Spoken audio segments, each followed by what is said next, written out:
Hi, I am Astik Dwivedi and my topic is atomic Bohr's model. Before we start the atomic Bohr's model, we will talk about the theories behind Bohr's atomic model so that we will get a clear concept about Bohr's atomic model. Okay?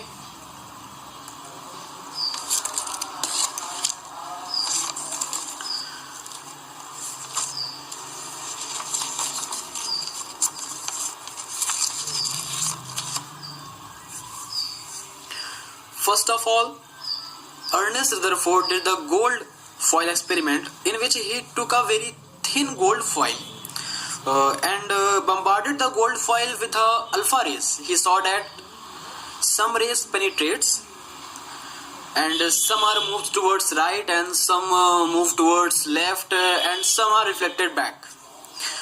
Okay, by this experiment he saw how the rays are acted on the atoms and he just imagined the shape of the atom and give its model. So according to the Rutherford's atomic model, in 1911 Rutherford presented an atomic model that are described below. Okay, an atom consists of a positively charged nucleus which is surrounded by electrons moving around it. So he saw that an atom which consists of positively charged nucleus because there are protons which are positively charged particles and electrons are revolve around its nucleus in some orbits. Electrons and the nucleus are held together by Coulombic attraction, and electrons and nucleus are held together by atomic Coulombic attraction because we know there are proton in nucleus and electrons are negatively charged particles and proton are positively charged particles. So by the ions we know positive and negative charge attract to each other, so electron and nucleus are held together by Coulombic force. And the size of nucleus is very small as compared to the size of atom. So let's know what is the size of the atom. Experimentally it was found that radius of nucleus of an atom is 10 to the power minus 14 to 10 to the power minus 15 meter. It's very small quantity, very small distance actually. Radius of an atom 10 to the power minus 10 meter. It means nucleus radius of nucleus is 10 to the power minus 15 nearly, and radius of atom is 10 to the power minus 10. If we divide the radius of nucleus by radius of atom, we found that the size of the nucleus is about 10,000th of the size of the atom. Okay, almost the entire mass of an atom is concentrated in its nucleus. Because we know in nucleus there are two particles, neutrons and protons. To accept the electrons, the entire mass of the atoms is concentrated in its nucleus. Atom as whole is electrically neutral. Why is electrically neutral? Because we know the number of protons is equal to the number of electrons. So both are charged particles and opposite charged particles, so they are neutral to each other. Okay, so the number of protons inside the nucleus of an atom and the number of electrons surrounding the nucleus are equal. Okay, so there are some drawbacks of Rutherford's atomic model. Rutherford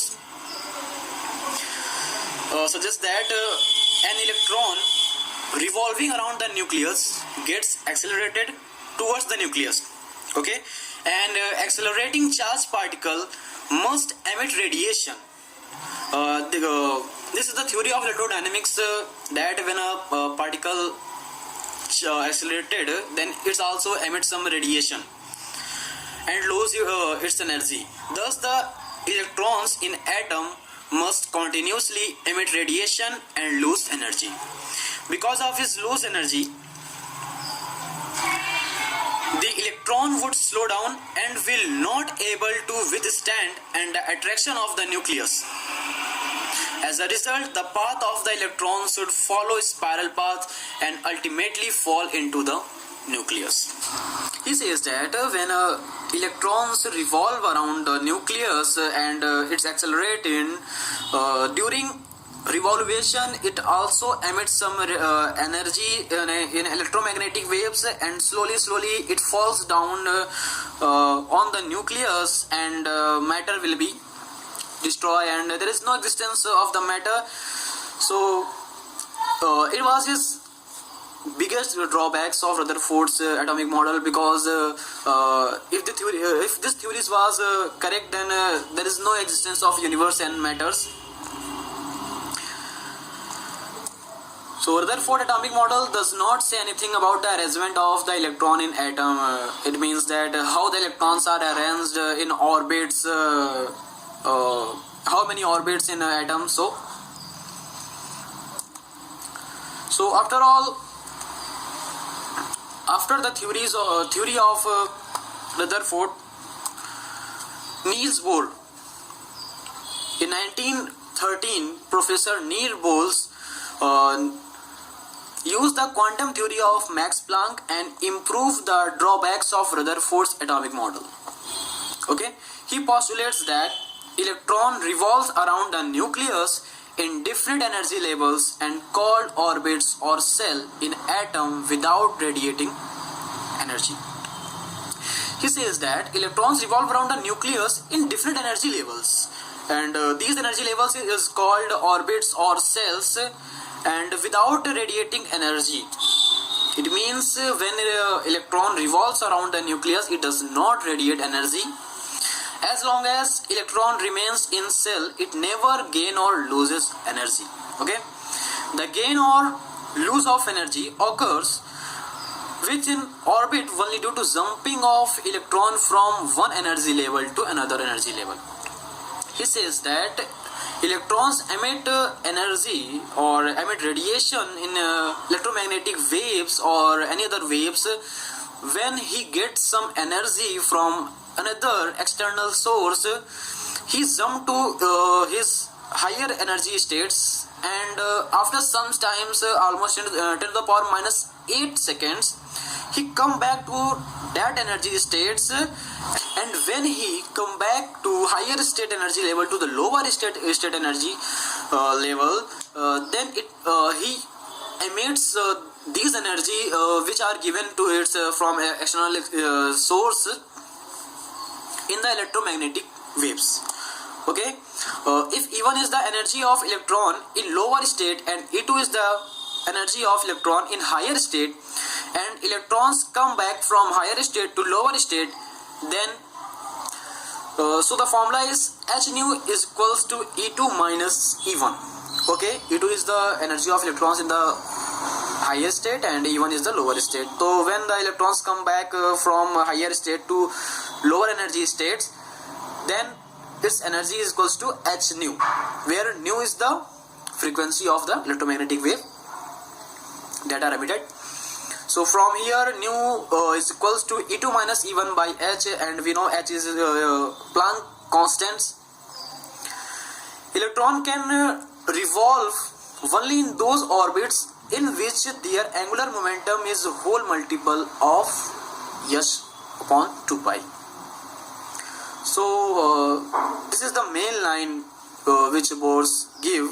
He says that electrons can revolve in only those orbits in which their angular momentum is a whole multiple of h upon 2 pi. It means if the mass of electron is m and orbit of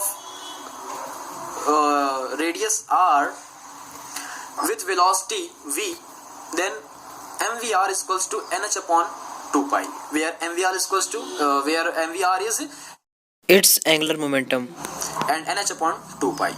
Okay, and h we know Planck constant, as already we said that,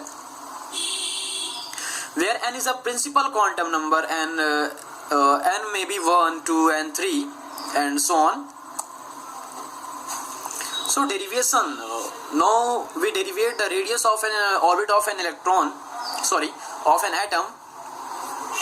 So let's ME, m is a mass of electron, and E is a charge on electron, Rn is radius on nth Bohr's orbit, and plus is equal to charge of nucleus, because in nucleus we know there are protons which are positively charged particles. Vn is equals to linear velocity of electron in nth orbit. Z is equals to number of electrons in an atom, and n is equals to principal quantum number. Okay, so the angular momentum will be m, e, v, n and r, and generally we can say it mvr. Here we talk about nth orbit, so we use suffix n. Okay, according to the second postulate, MEVN Rn is equals to NH upon 2 pi. Okay, as we talk about before. Okay, as we before talk, MVR is equals to NH upon 2 pi. So from Bohr's first postulate, centripetal force is equals to electrostatic force. Okay,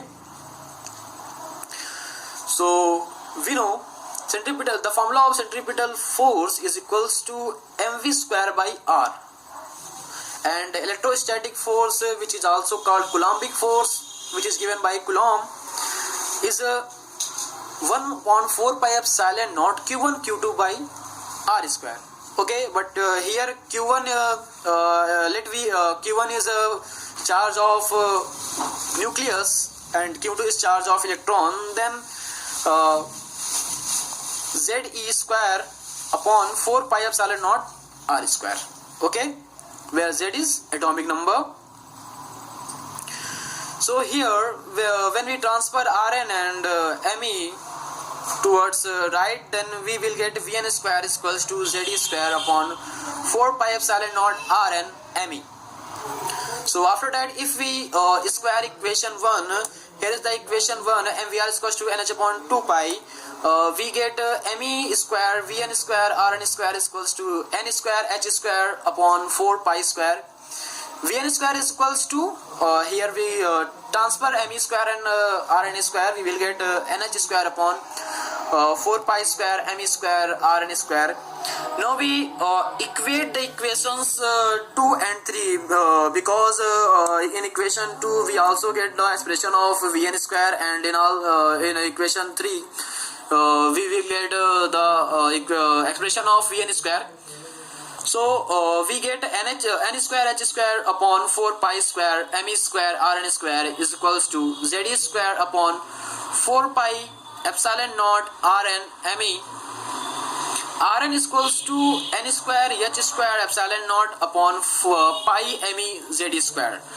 Okay, so this is the required expression for radius of nth Bohr's orbit of the electron. Okay, one thing we will not talk about this equation. This equation is called Bohr's frequency condition. Remember that. So here is my presentation. I hope you will like it. I do my best. Thank you.